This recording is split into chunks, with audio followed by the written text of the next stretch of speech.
We have a 2011 Cadillac CTS. It had a code for the rear object detection system not functioning properly.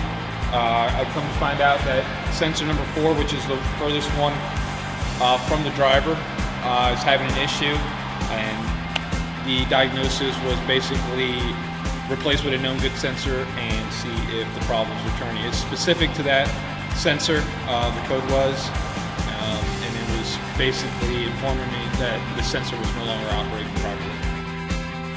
With the sensor not functioning properly, it disables the rear object detection system, so anytime you put it, the vehicle's put in reverse, it won't be able to detect whether or not there's an object that cannot be seen from the driver, or in relation to, like, let's say parallel parking, how close you are to actually touching the car behind you, or the curb behind you, or a tree behind you, or any object behind you.